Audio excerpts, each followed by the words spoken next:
baby bus! Let's go, Sheriff Labrador! The Flying Saucepan, Part 3.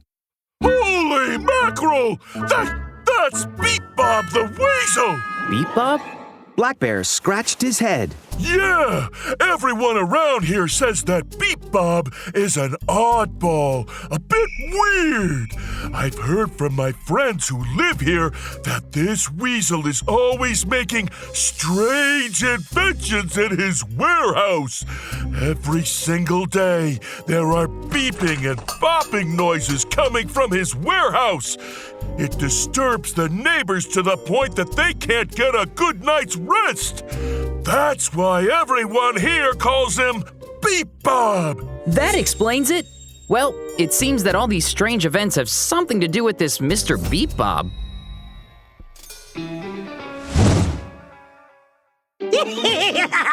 So much for the legendary Sheriff Labrador. He had no clue that it was me behind all of this.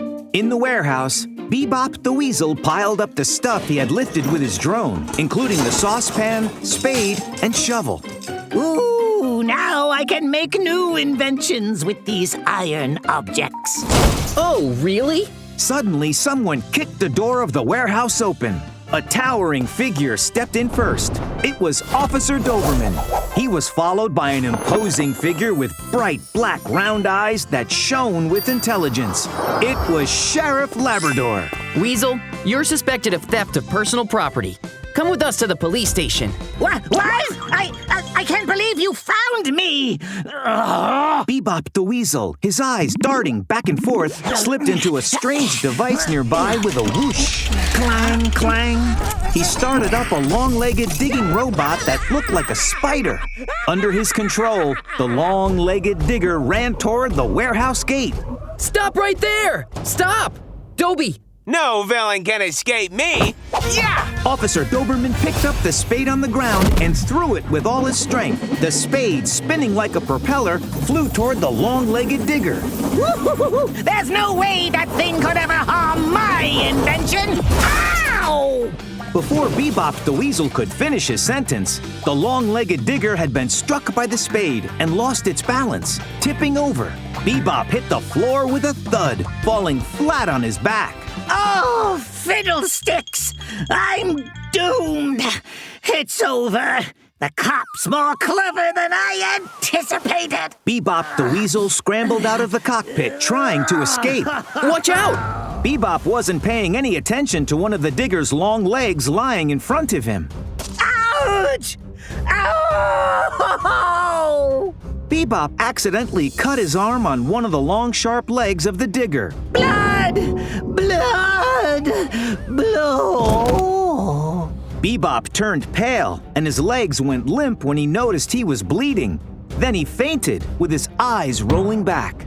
Sheriff Labrador hurried forward to offer assistance.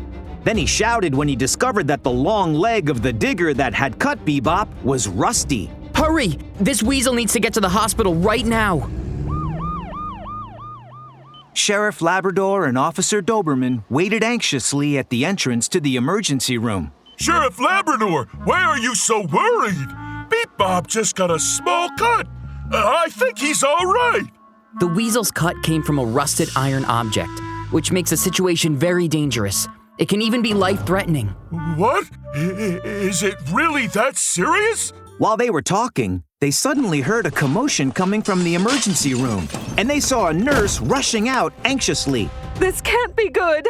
Sheriff Labrador! The weasel jumped out of the window and is running away! What?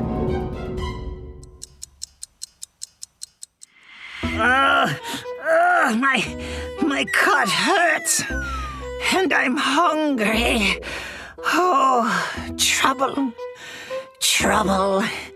I'm in so much trouble.